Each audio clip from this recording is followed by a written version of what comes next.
这是战术小队的地雷，这是三角洲的地雷，而这是战地6的地雷。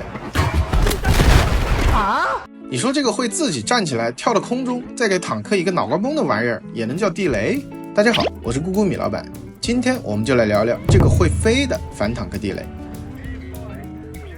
战地6的公测想必各位彦祖都已经玩上了，但我看各大平台上不少玩家都在抱怨载具太脆皮了。很多小伙伴在游戏中开着坦克，爽爽捞着薯条，突然咣当一声，载具就被炸翻了。你很无奈，也很迷茫。你没看到敌人，没听到炮声，甚至连导弹的尾迹都没见着，而你等了半天才抢到的坦克就这么没了。你看被击杀的提示，发现凶手就是这么个离谱的小玩意儿地雷，心想这他妈是哪个没文化的游戏策划想出来的脑残设计啊？但不好意思，其实这个让无数载具玩家血压飙升的新爹不仅真实存在，而且它在现实中比游戏里还要猛得多。要理解这款武器为什么这么猛我们得先问一个问题，坦克的弱点在哪儿？阿卡琉斯之种这个词大家都听说过吧？阿卡琉斯是古希腊神话里凡人英雄柏琉斯和海洋女神忒提斯的儿子。忒提斯为了让儿子练就金刚不坏之身在他刚出生的时候就提着他的脚脖子在冥河里涮了涮，这就导致脚脖子成了阿卡琉斯在全身留下的唯一一处死穴。后来阿卡琉斯果然被帕里斯一箭射中了脚踝，当场扑街。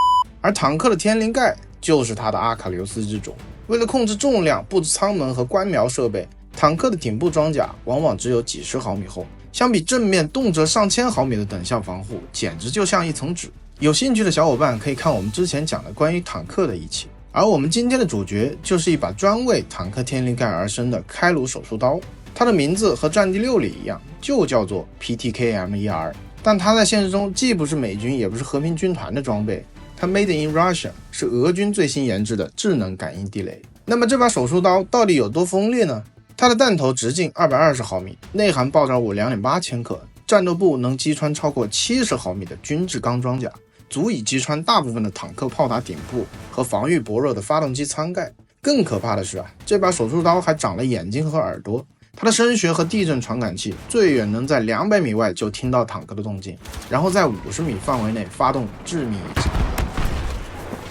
所以这个会飞、会思考甚至会自己挑目标的玩意儿到底是怎么对坦克一击必杀的呢？首先 PTKM-1R 地雷重 19.9 千克，高510毫米，单兵就能轻松部署。部署完成后，它的底部的8个支架像蜘蛛腿一样弹开，固定在地面上，而顶部的4个护罩随即翻起，露出它的声学传感器耳朵。然后它就进入了长达10天的静默待期，开始守株待 tank。当200米外有重型车辆接近时，8条支腿里的传感器会最先感知到地面的震动，将它从沉睡中唤醒。紧接着它的耳朵开始工作，分辨目标的引擎声纹和履带噪音，并与数据库进行匹配。这个是为了把军事载具和路过的民用车辆给区分开。锁定目标后，它的发射筒会根据声音方向向目标方位倾斜30度，同时计算目标的移动速度和距离，规划出拦截弹道。当坦克进入50米内的死亡区域时，底部的发射药管点火，将顶部的子弹药以30米每秒的速度向上抛射。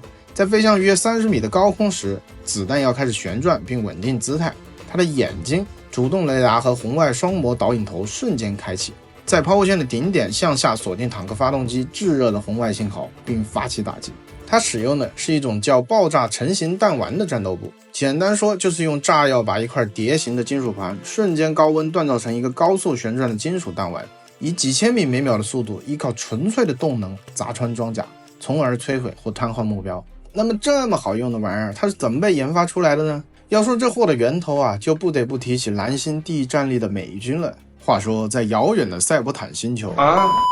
上世纪80年代，美国研发出一款名为 M93 大黄蜂的广域地雷，光看样子就应该拿 PTKM-1R 和它去做个亲子鉴定。这是一款雄心勃勃的智能地雷。当时北约在富尔达峡口等战略走廊上与华沙条约组织对峙，华约在装甲数量方面优势显著。比如1975年，北约部队在中欧拥有6100辆坦克，而华约则拥有大约19000辆坦克，数量3倍于北约。所以北约希望通过使用高科技防御武器来弥补这一数量劣势，这就是 M93 大黄蜂研发的背景。但最终因其高达近12万美元的造价和冷战结束后需求的下降，在生产了441枚样品后，于1997年被终止。时间一晃来到了2010年，俄罗斯国防部启动了 TEMP-30 项目，委托位于夏洛夫哥罗德的彼得罗夫斯基工程厂开发首款国产宫廷反坦克雷。该厂在苏联时期曾以研制各类特种地雷闻名，例如曾开发过用于攻击低空直升机的 TEMP-20 回旋镖反直升机地雷等创新武器，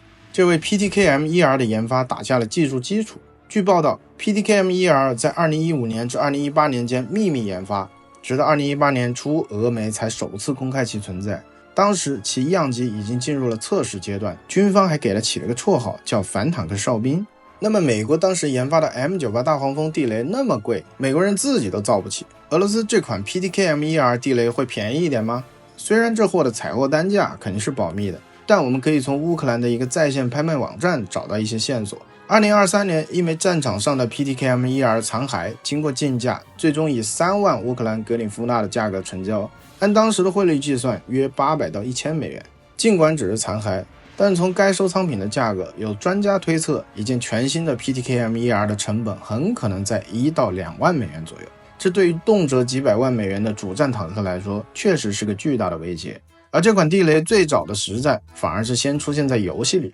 武装突击3创意工坊在2022年就出现了基于 PTKM-1R 的智能地雷模组，按现实设定进行了制作，开发组甚至还做了3次装填的玩法设计，这是对这款武器相当直观的复刻了。它让硬核玩家首次在虚拟战场上体验到了这种天降正义的威力。直到今年战地6预告片的发布，让这款地雷以官方装备的身份逐渐走进了大众玩家的视野。除了这2款游戏在其他军事题材的游戏中几乎见不到这款智能地雷的身影。当然，咱们战术小队玩家有自己的智能攻顶地雷。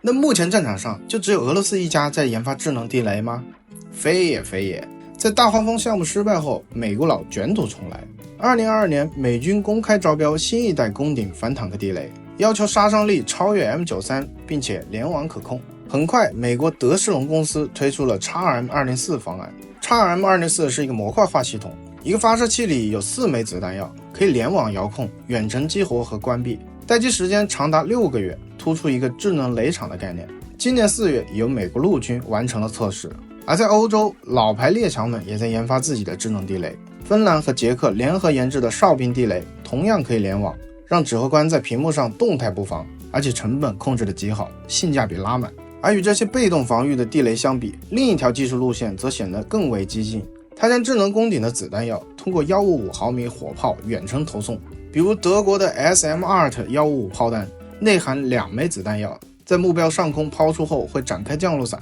利用毫米波雷达和红外传感器自行锁敌攻击。而瑞典与法国联合研制的155 Bonus 炮弹则更为巧妙，它的子弹药展开是2片小旋翼，以螺旋状下降，并同时扫描地面，用激光雷达来精确识别目标。但是不管怎么说地雷的演进显示出一个共同的趋势，那就是未来的武器都将会是自行选择、会思考、能组网的智能杀手。好了，今天的话题就先聊到这里。大家对战地6的这款新武器怎么看呢？内测里还有没有更好玩的装备？欢迎分享在评论区里。如果觉得这期有点意思，请点赞、转发、收藏支持一下哦。我是咕咕米老板，我们下期再见。